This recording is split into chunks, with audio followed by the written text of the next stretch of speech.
Hi everyone, good evening. Um, I'm Arman, I belong from Abhishek's team. Expert in overseas applications concerning US, UK, and everywhere all around the world. And Graduated with an international relations and a global studies degree from Ambedkar University with a minor in Chinese and currently have a knack for learning languages. So Chinese, German, Japanese, and thought this webinar would be the right fit for me because the East is the new West. Yeah, looking forward to this webinar and yeah. Great, wonderful, Araman. Bhavya Chitali, go ahead, I guys. can go next. Sure. Hi, everyone. My name is Bhavya, and I have been in the international education industry for nearly 1.5, 2 years now. I hold a psychology degree from a liberal arts university here in India called Kriya University. Some of you might have heard of it.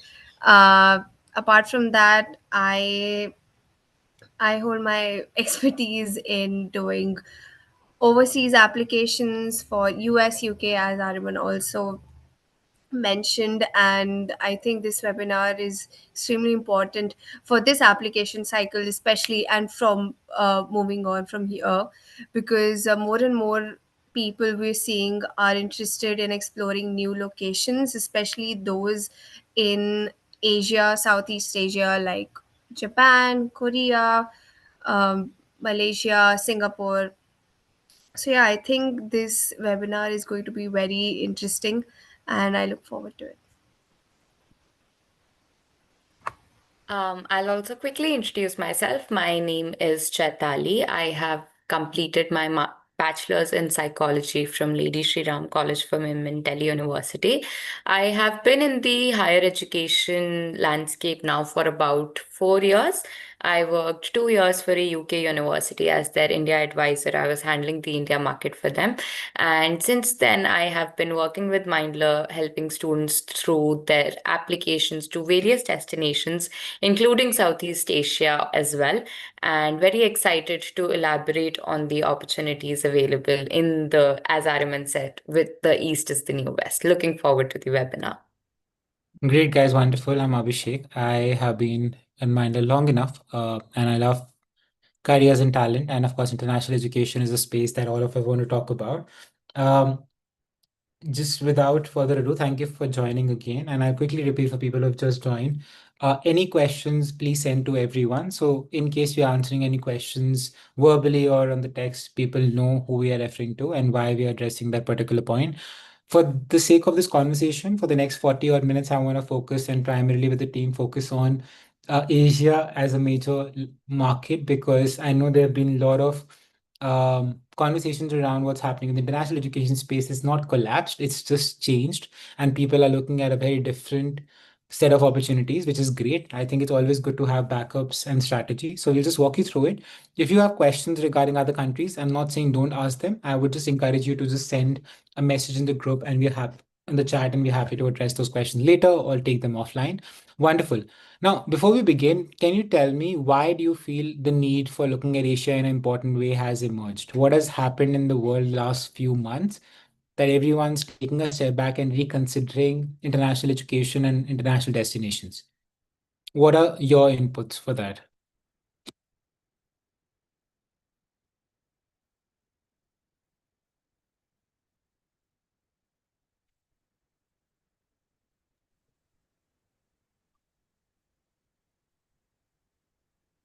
Guys, you can put in your 2 cents or whatever, like whatever comments that you have on the chat box.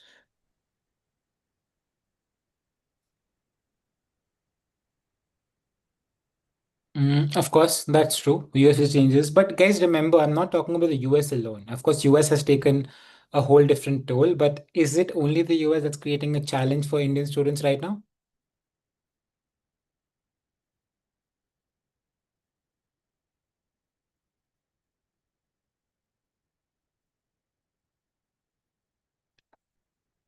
UK's economy is not great. Wonderful. Actually, all these factors are relevant. I'm going to thank you so much for replying. I'm going to keep sharing a few broader factors as well. Uh, Politics, economies, industry, opportunity, talent, immigration, anti-immigration in particular. I think all of these factors combined, and of course, costs, etc. All of these factors have created a sentiment amongst Indian students and diaspora that can't look at the same destinations. People have lost faith in a lot of countries. I'm not going to name them because it becomes challenging and controversial. And of course, despite what's happening in the US is still a viable market for so many industries. But as we started realizing things are changing, people started paying attention to countries closer to India. And what we realized, not only these countries have great academic opportunities, they also have fabulous industries which lead to better career opportunities. So keeping that in mind, I want to quickly talk about a few areas. Guys, you can jump in, share your inputs wherever you feel comfortable. Great. As you mentioned, the three primary areas that we've shortlisted are, of course, policy changes. We need to be very mindful. As parents, if you are attending this is equally important. We can't send the students to countries where we don't know what's going to happen to them. I think more than immigration, I'm concerned about their safety. The anti-immigration narrative has become loud and people are talking about it. There's no way we can deny this anymore or just be delusional and say it's not happening, right? Rising costs is equally an important factor. If I can sum it up for you, the costs are disproportionate to the income rises, which is creating a bigger issue. The way fees, living costs, rent in certain countries is increasing, the salaries are not. In fact, people are losing out opportunities day in, day out. So we have to be mindful of that. The growing demand, right? The global student mobility is continuing to grow and it will happen by the end of the decade as well. And I don't think every country is very conveniently allowing people to walk in. So I think you have to remember these small factors. Of course, I've made it simpler by combining these three domains. There are multiple factors, like you rightly mentioned, but this was just a summary of all the factors we've been speaking about. Now, when we look at Asia, of course, the multiple countries that come into picture, but the four countries that have taken the center stage, I've spoken about. Singapore is a no-brainer. I think it's always been there. It's always been critical and important. But along with that, Japan, South Korea, and Hong Kong have stepped up at the right. I mean, amongst the four of us, the number of students we are working this year and we're working with this year have shown keen interest towards Asia. All of them are looking at this as an important pointer. Um, Guys, a quick question for all of you. What do you feel, especially now that you've walked out of universities in the last early half of this decade? Today, given a shot, would you consider going to these countries if you were given a shot? Ariman Bhavya Chetali. Absolutely. And Yes. what would be your individual reasons for that? So first and foremost, my reasons would be um knowing a particular language. I think I would be able to better incorporate myself into that very culture. And loads and loads of other and a wide range of opportunities also open up for me because I know that very language. I mean, there are still opportunities open for me if I know English, but still, if I know the regional language of that particular region, for example, Chinese, Japanese, or Yeah. Korean, it would open a lot more. And of course, the culture slightly similar to the India in which we live in, so it's not like a proper culture shock that we face. A lot of things are very similar. I Mhm. have been a part of student exchange programs, so I have been with students who are from China. So a lot of things are similar. So those are some of the things that really draw me towards these Asian countries. A lot of familiarity, and of course, uh, knowing about their culture and of course their language would open up opportunities for me. Sure. Perfect. What do you guys think, Bhavya Chetali?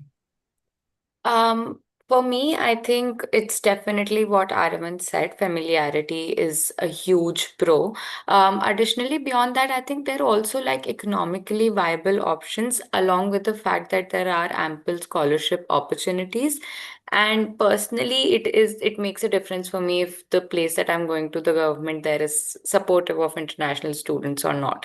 So, as you had mentioned earlier, also safety is a big concern. Additionally, I think just the sheer amount of opportunities in Singapore at the moment is a lot, and it's only going to increase in the coming years. And my personal preference would be Singapore and Japan here. And Japan, of course, like because of the culture, definitely, and the opportunities in terms of the futuristic opportunities and current opportunities as well. Okay. Anything you want to add, Bhavya? I think at the end of the day, I mean, as women or as girls, a lot of families are also concerned about our safety and about not sending kids too far away. So maybe these locations can also be a good option for those families who want to give their students that international exposure, but also want to keep them at an arm's length. So whenever they want to come back home, they can for festivals or for any important days. It's much easier for a student to come back from Singapore or Japan than in comparison with UK and US, considering the costs as well. No, fair. I think these are very valid inputs, and I like the fact that Bhavya mentioned safety because that's such a valid concern. And I hope everyone who's listening and is taking notes because all these factors are personal. That's what we will choose. If you ask me today, I'll tell you all the countries. I'll go to Singapore purely because the fintech market is insane. It's brilliant. I will go to Japan because how well they are performing with textiles, design, whatever they build, there's quality involved. I mean, just to learn quality control from Japanese is unbelievable. I mean, particularly with China and Hong Kong, I think they know how to produce and scale at scale, which is something nobody in the world is able to match up to. And of course, talking about Korea, nobody does culture better than they do. They can build culture. I mean, there's a reason K-pop, matcha, and everything have become so significant across the globe. So I think you have to understand every country has a cultural, personal significance. And of course, you need to look at careers in a longer horizon. That's very, very critical. Don't look at university as I'll go and study. No, it doesn't end there, right? And of course, please be mindful. We are very careful about at Mindler recommending universities that are globally recognized. So anyone looking at these countries, don't go to the shady random universities, only well-ranked reputed schools. And if you don't know what they are for your domains, you can always reach out and check. Now, of course, I spoke about the fact that these countries are great, but it's not that easy to get into any of the university these countries as well, right? So primary factors you need to consider while you're applying. First of them, I mean, they're Asians like us, so they are greedy about academics. I think that's a no-brainer. We need to care about academics, in fact, more than we care about academics in India. If you are a high-performing academic student, it's wonderful. If somebody's on the call who's from 10th and 11th, it's your sign to realize I need to take my academics very seriously. If you're in class 12th, I can't change much. The only thing I can recommend is make sure you do your level best in your pre-board to get the best predicted scores. English proficiency, I had to mention it because it's a no-brainer. A lot of agents will tell you it's not required, it's important, and if I can say so, for most good universities, mandatory. I've been very lenient in mentioning 6.5 or 7 for IELTS. Higher the better. I will honestly say that. Nobody will hate you for getting a 8.5. When I mean holistic profile, one thing that changes with Asia is their entire extension of overview of your profile extends to academic related activities before anything else. So to give you a quick example, if I want to study economics in Singapore, I will care about your international level sporting achievement, sure, but I'll rather care about what have you done in economics outside the classroom. The kind of Olympiads you've done in mathematics, the kind of research paper you got and published in an international journal is going to hold more weightage in a college application decision making.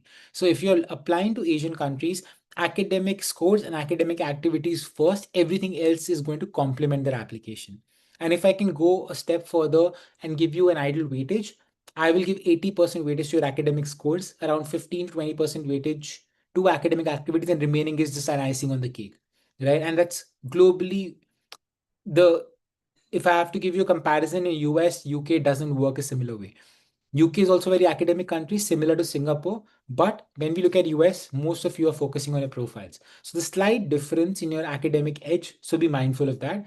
Uh, if you have the ability and have the time, please work on future ready skills. What I mean by that is what is happening in AI. Universities are very keen to see how are you progressing and getting career ready. That shows you are just serious about coming to the university, building a career for yourself, not going to just get an education and walk out of the university and be like, okay, what do I do next?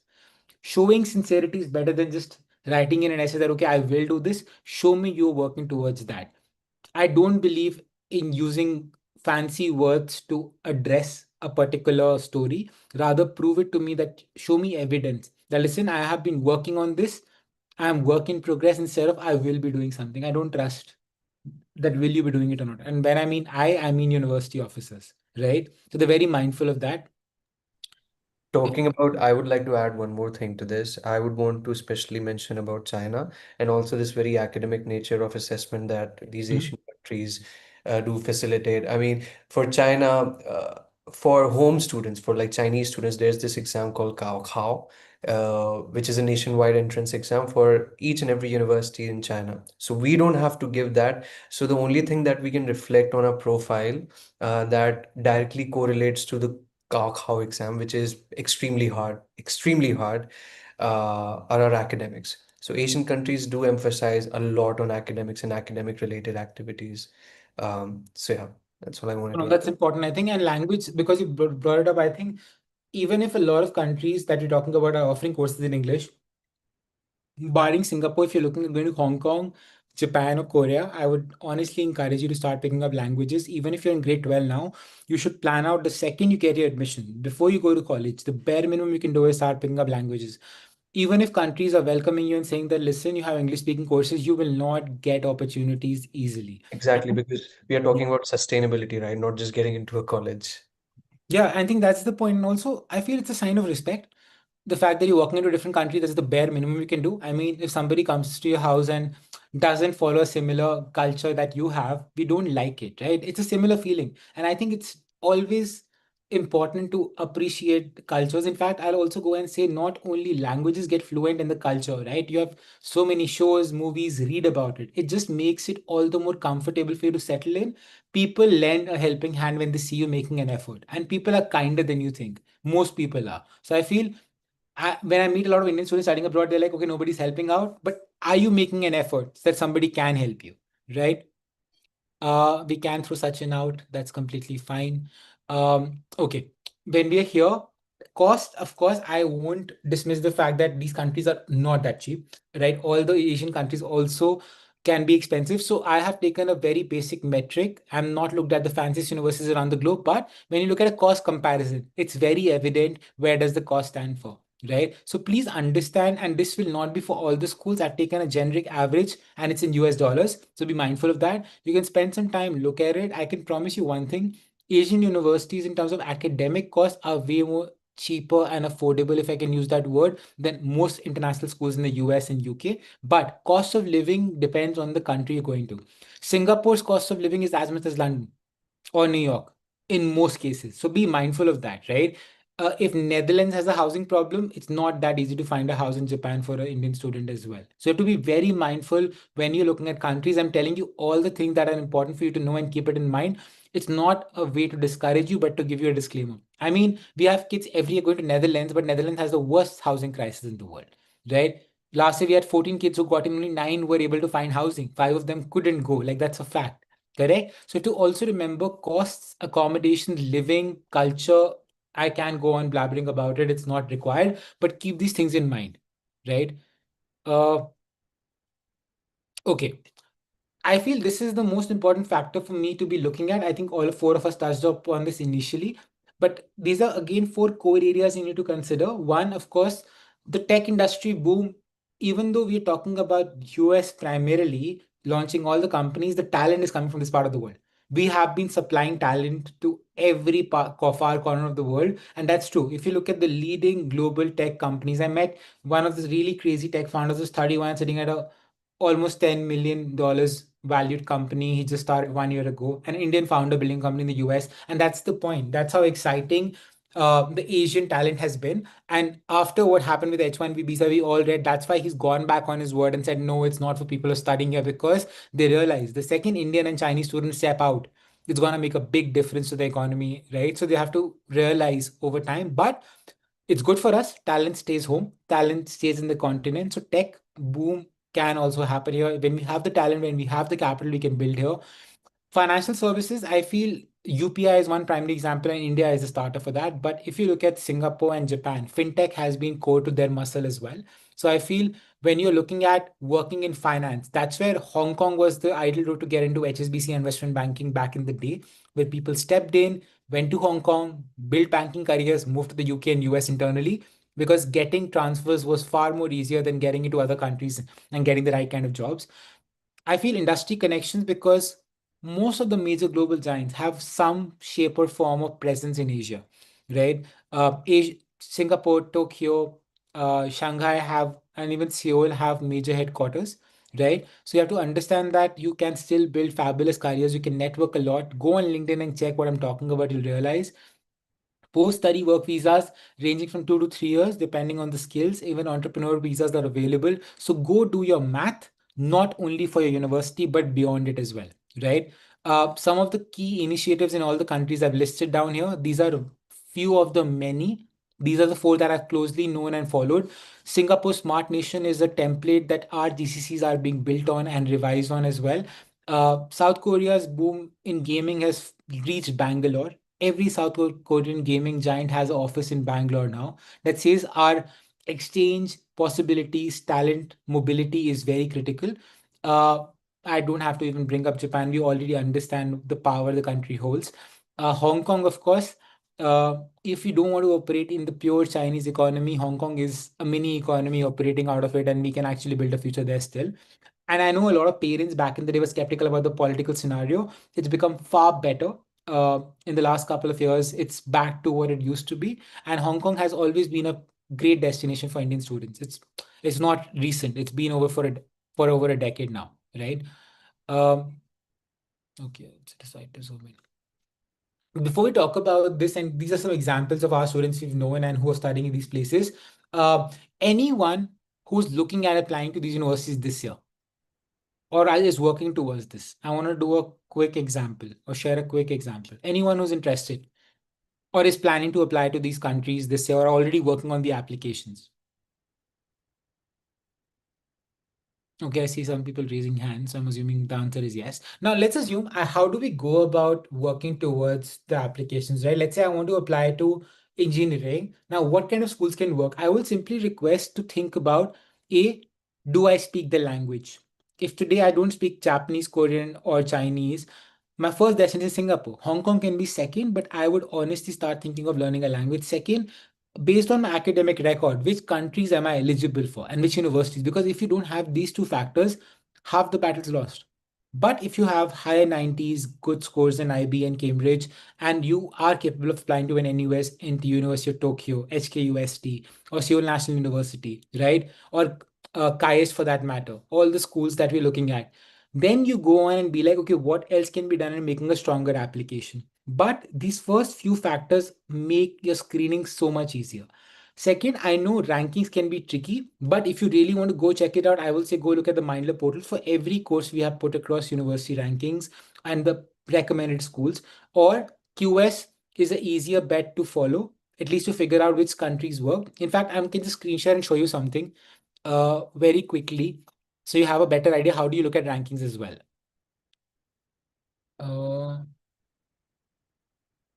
Guys, also keep making a note of questions, no? Anything interesting you find we should answer, we'll do that. Let me just quickly screen share. Yeah, of course. I totally agree with you. There you go. So if you look at my screen, so one way, of course, is just looking at global university rankings.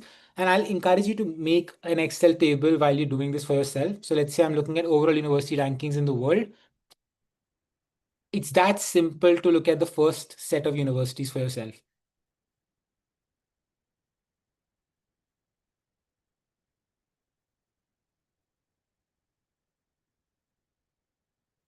So let's say I'm looking at only Asia.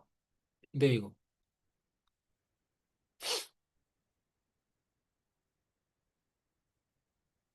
Okay.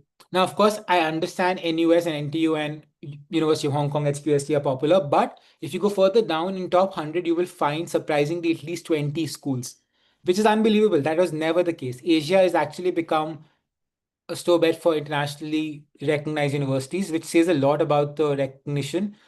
But what I'll rather encourage, look at subject-wise rankings. So let's say you want to study a particular subject here, and you want to look at a domain, let's say uh, computer science, which is a popular domain for Indian kids, and you want to only look at Asia. Now, this will give you a better understanding of what kind of universities make sense for you. So at least you have a first filter. There you go. Being fourth in the world, I mean, if somebody's putting a lot of effort to go to MIT, NUS and NTU will be rather easier to crack in comparison. And you're looking at universities of similar caliber.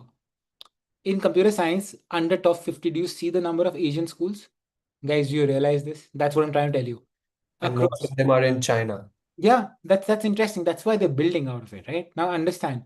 If you look at the first like going back to Arvind's point, see, first one Singapore, the next one is China again, then China, it continues, then you have a break with Hong Kong, then again back to it, right? KAIS is a very popular school for anything in engineering. I love the university. It's wonderful. Has now brilliant English programs, even Tokyo. But you have enough schools available. So if somebody tells you, I'm sorry, I cannot, no, you absolutely can look at this. And you're looking at the best in the world. In fact, so many students are not looking at these countries because academics is a challenge. I know in other sessions you've heard us talk about profiles as a whole, and I agree. But when it comes to Asia, your academics are non-negotiable, right? If you don't have 10th and 11th as strong solid academics, is going to be a big pain point because the schools are not going to give the strong predicted scores, and it's going to continue to be a challenge. So I will be very mindful when I'm looking at applying to Asia, and you have a filter, right? I'm going to take you to a particular screen that should make a lot of things clear. There you go.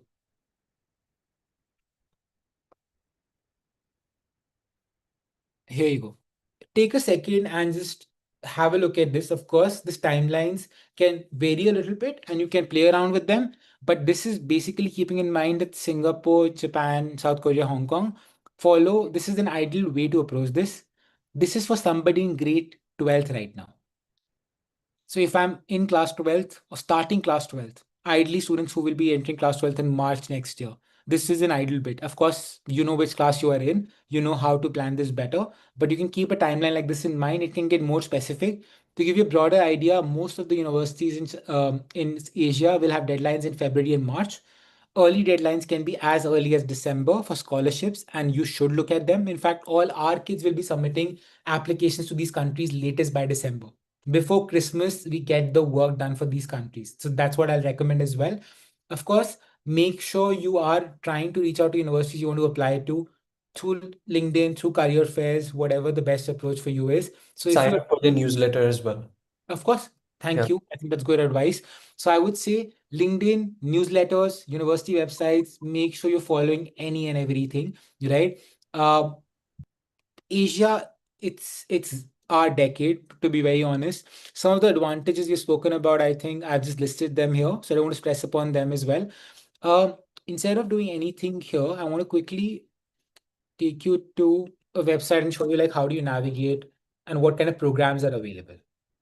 So let's say one of the most popular schools is National University of Singapore, not Bangladesh. One second.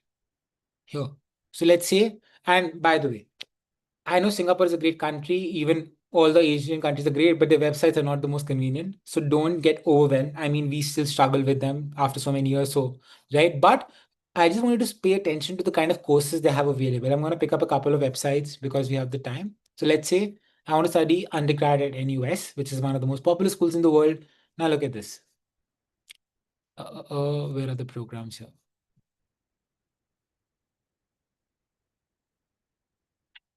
Now, if you look at this, first look at the domains. The multiple domains available. Of course, I won't cover medicine because that's complicated, but let's say you want to study computing or computer science. They do have different majors and combinations available, which is very interesting. Now, I want to study undergrad program in computer science at Singapore. Now, just spend a minute here.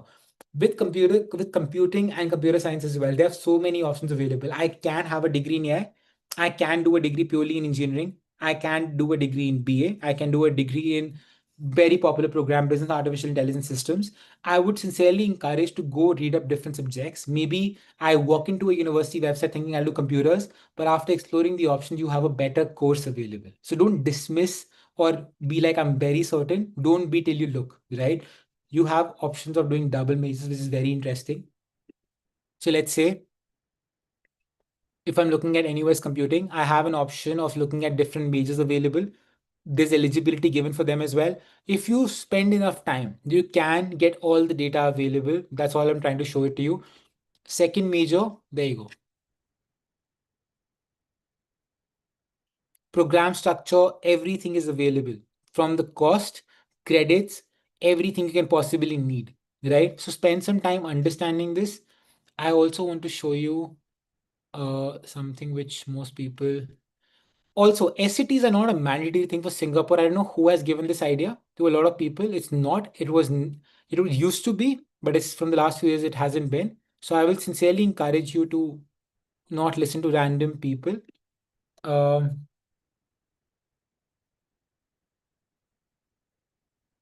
Again, I find this website a little more student friendly. Uh, so you can look at one request. If you are studying Indian boards, please go look at your dates of admission, etc. Right? For example, early round application deadline, 20th November. Guys, so many of you will look at applications in January, but you have missed the early deadline. So be very mindful if you're looking at these countries, you don't miss out on any early deadlines. Very, very critical to understand. Right? So if you're applying and planning, there's your time. Check out admission requirements for, I'm going to show it to you.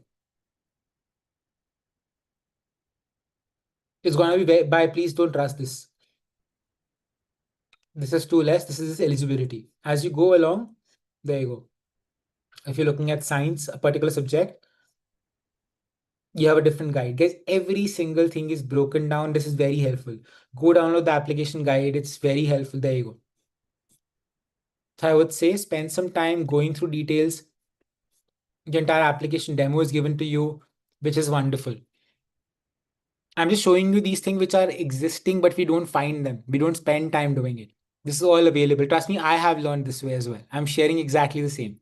The best part about Asia is Singapore, Hong Kong, all the universities give you sample application forms, which is super, super helpful. So, in fact, even before you log into the application portal, you have all of this given to you. So, I would say spend some time doing this. Um, Great. Guys, anything you want to add?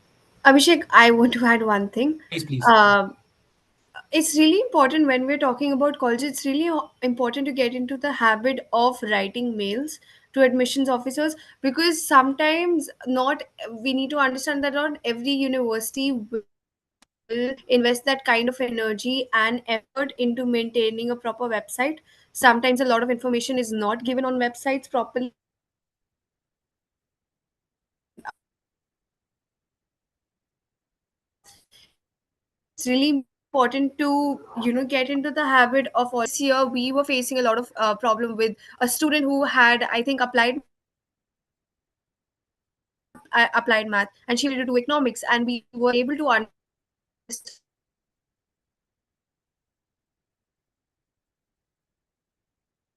her situation and we were able to understand whether a certain university in her college list with the core math thing. So it's important to keep mailing these universities to get information more often or not, because sometimes I think Bhavya is breaking. information is not given properly on. All I had to say. I hope I was clear. The Or was I breaking a lot? Yeah, you're breaking a little bit. That's completely fine. No stress. I'll just put it on the chat. No problem. Aram and Chitali, any inputs? Then we can, of course, take up questions. No, there's also one misconception that also takes place when it comes to Asia is that okay, it's a very closed off environment when it comes to going to universities. Of course, when I say something about Japan or China, if I talk about Tsinghua University, people would say okay, only Chinese students would be studying there, but it's not the case. I think the only thing that is to be done from our side is actually researching. We just don't know about it. It's actually a very multicultural environment in universities in China, because China, of course, has a knack of not promoting globalization as much as we do. So people think that they are very closed off, but it's not the case at all. People do go and study there, and it's a very multicultural environment. And Beijing University and Tsinghua University are actually known as the Harvard of China. So Mm-hmm. uh, it's a very good place to study, and also the standard of living and everything. So yeah. Fair. Great.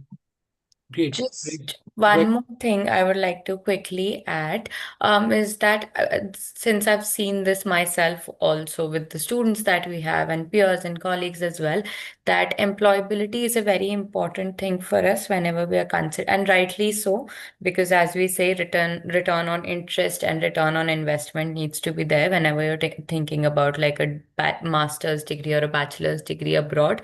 So, in terms of employability as well, the opportunities are pretty good, particularly if we are focusing definitely in all of these regions. And Japan has recently also signed an MOU with the Indian government government, where they will be sharing skilled labor, skilled professionals in the field of HR particularly. They have a problem of aging population. So in those instances as well, it creates better opportunities for international students, particularly Indian students. And Singapore itself is attracting a lot of multinational corporations and already has headquarters of a lot of major firms in terms of STEM related and tech related fields. So, in terms of employability as well, these countries are very good for us. And as Ariman mentioned, a lot of these institutes, including Japan and Hong Kong, are now offering degrees whose medium of instruction is English, or they are teaching English as part of the course curriculum as well. So they are tailoring or managing the situations in a way to attract even more international students to their countries, which is a great thing for us. Fair. I think that makes sense. Great. Guys, questions that we can address for you. Also, anyone I've seen personal messages coming here. Anyone who needs personal guidance on colleges and lists, I don't want to give random advice. You can, of course, reach out to us, block a session. We can make a curated list of colleges and help you out with admissions, of course. But questions, please. Any doubts that you have on this particular topic that we can answer for you, or anything else?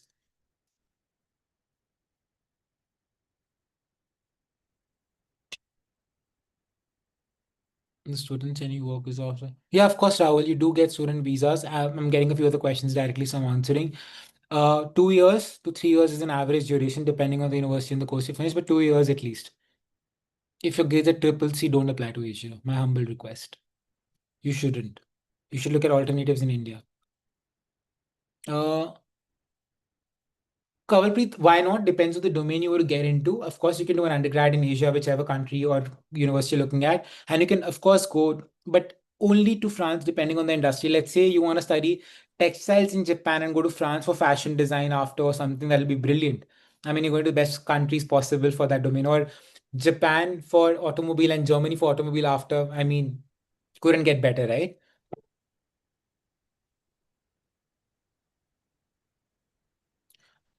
Swaminathan, amongst like the Asian universities and countries, I would say Singapore and Hong Kong will be my best bet for eco and finance both. For IR, I would rate NUS and Seoul National University as the top two in Asia. LSE is not in Asia, Shipra. We're talking about Asia as a market. If there's a particular question about LSE, you can just mention the question. Happy to address. Uh, Rutvik, it depends on the courses. In most places, it wouldn't. If you were looking at medicine, sure, but let me know the course you're talking about so I can guide. For Singapore and Hong Kong, I genuinely wouldn't care about SED as much. My three, it is. I did mention, so yes. Even if you're from IB, I would recommend doing it. No, Rutvik, MBA doesn't need SET either way, and for BBA as well, I don't think.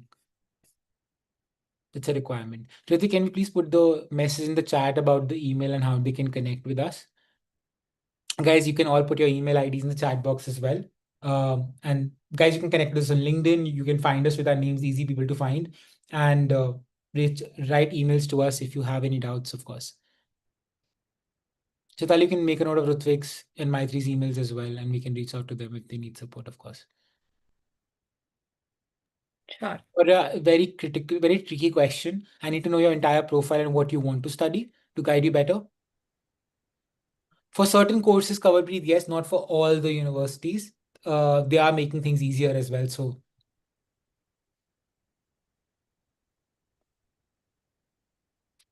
okay. Tawfiq, you want to become financial analyst? That's great. What's the question?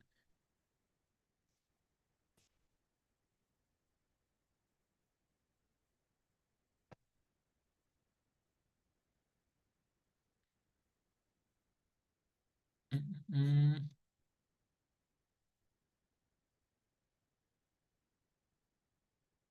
Ahan, you should get LinkedIn. Okay, before I answer, guys, you want to mention what's the advantage of having LinkedIn? Anyone who wants to address that? Networking with the same type of people that you would want to branch off in the next coming, like, next coming years, either 3 to 5 years. So networking and highlighting your achievements to add on to your credibility. I mean, for me, it's that. And there are so curiosity is very much appreciated on LinkedIn. It's not like on Instagram that you are sending a follow request and it's getting rejected. All the people do accept invitations. They actually do entertain your queries if you are serious enough, if your queries are very much uh, reasonable and rational. And but that also comes through credibility that you establish by highlighting your achievements, putting an actual profile picture and a banner. Yeah.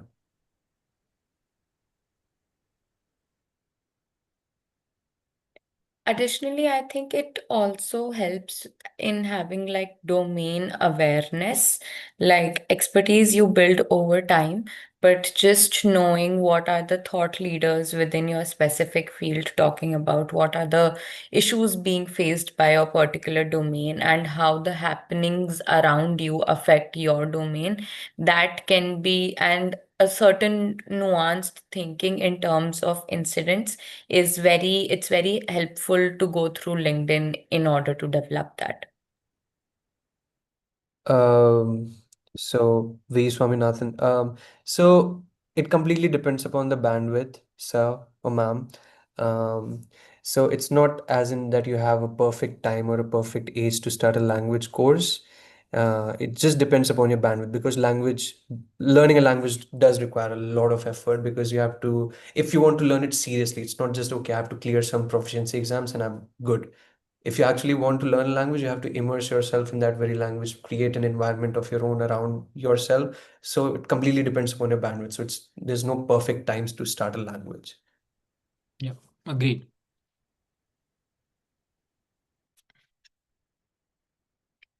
I don't think language learning anyways hurts. It only increases chances. I mean, even if I'm studying in India, learning a new language never a disadvantage. In fact, a lot of people I've been speaking to who said that AI translation, etc., is going to be a problem. I'm like, no, it's not. It's only an advantage, right? You become better. You can interact. I mean, I keep giving them an example that when the diplomats and politicians travel, they're not carrying a device still. The level, and that will never happen. I mean, they will be getting devices to assist them, but they will still trust people because. Yes, yes. Sorry, Oh, Abhishek. no, go ahead, go ahead, go ahead. I posted it out. Yes, absolutely. Absolutely. Japanese proficiency is required for landing tech jobs in Japan, especially if you want to move up the corporate ladder and sustain yourself in the Japanese workplace, marketplace.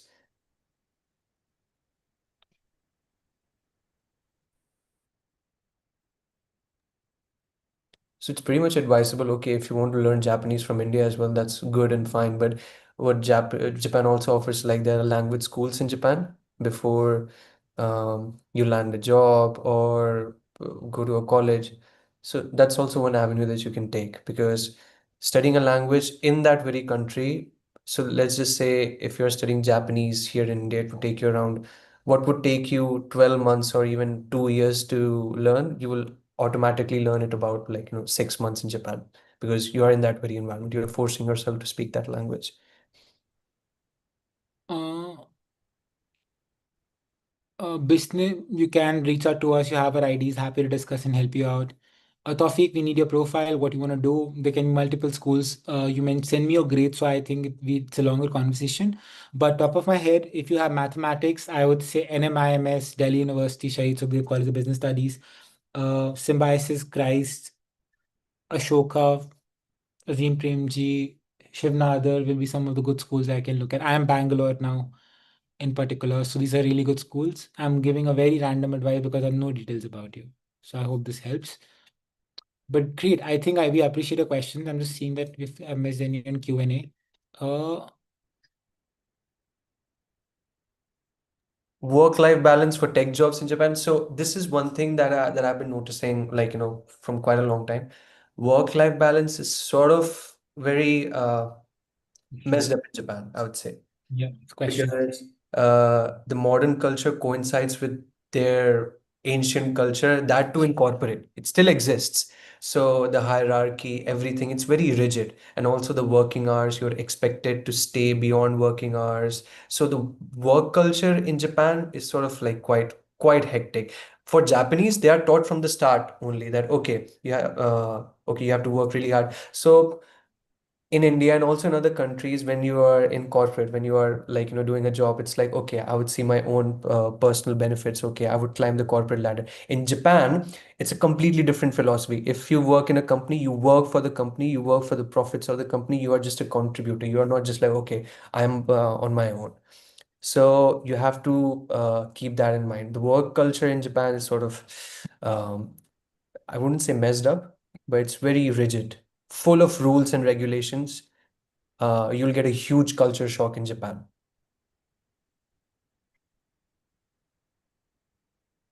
Yeah, yeah, death from overwork is quite a thing, and isolation as well. People don't actually get time to date, to actually marry.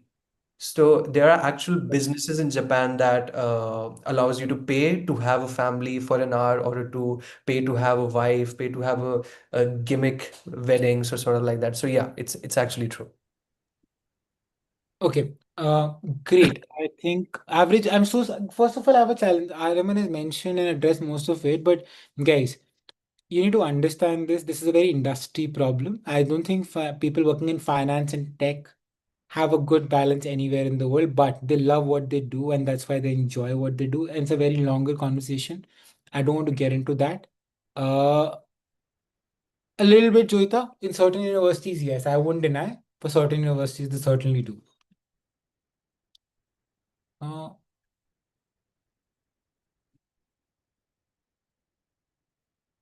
okay.